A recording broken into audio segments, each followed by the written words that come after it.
Assalamualaikum warahmatullahi wabarakatuh.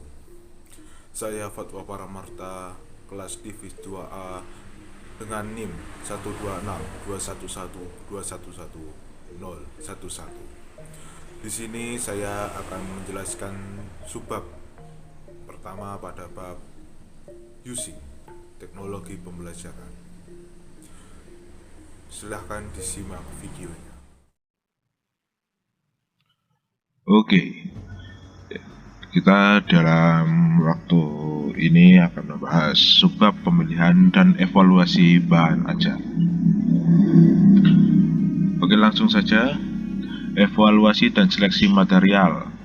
Oke, penggunaan sumber daya berbasis teknologi biasanya dimulai dengan proses pemilihan materi tertentu dengan instruktur menggunakan materi teknologi off the shelf atau dengan spesialis media yang memelihara koleksi yang dapat digunakan orang lain.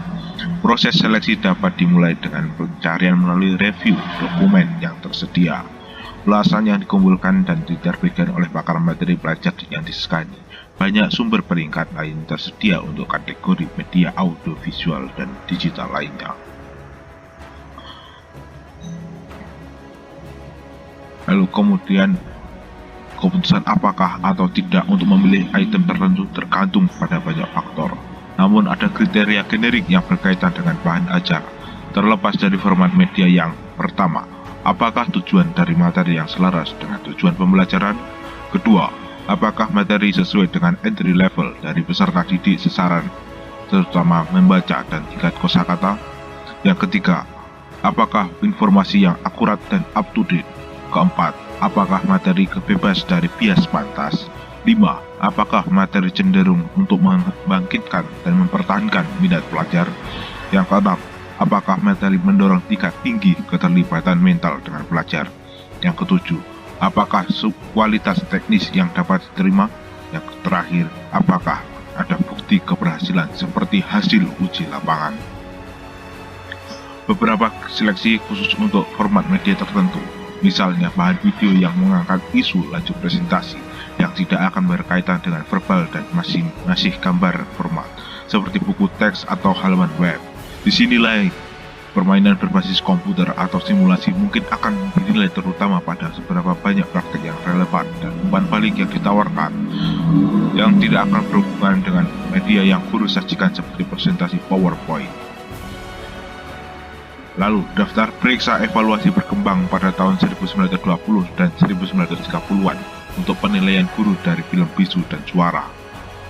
Seiring waktu, daftar periksa ini telah disesuaikan dengan media yang baru untuk menyediakan panduan yang lebih spesifik untuk berbagai khalayak dan bidang studi yang berbeda. Praktek menggunakan daftar periksa tersebut telah berevolusi ke tingkat seperti kompleksitas dengan akhir 1970-an yang Woodbury 1980 diperlukan satu set 3 jilid buku untuk mencakup subjek dalam volume yang ditujukan untuk kriteria seleksi yang digunakan pada tingkat guru untuk bahan ajar. Dia memberikan kriteria dan daftar periksa untuk bahan gratis, bahan yang didanai pemerintah federal, dokumen pemerintah, media bergambar, bahan cetak, media non-print, permainan dan simulasi, mainan dan manipulatif, televisi, dan film. Dan selanjutnya, daftar dan kriteria seleksi dikembangkan untuk bahan audiovisual telah diciptakan kembali untuk dunia media digital.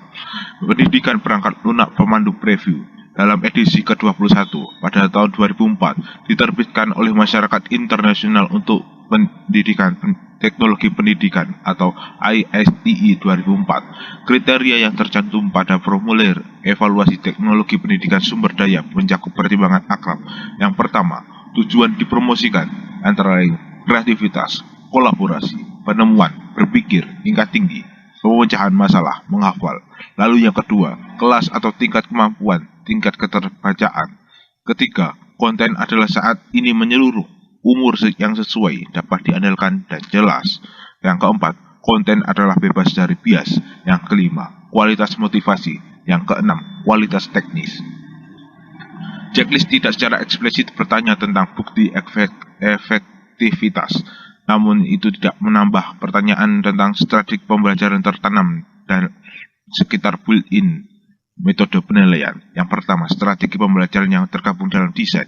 Yang kedua, penilaian, yaitu memiliki pretest atau post-test pencatatan oleh mahasiswa.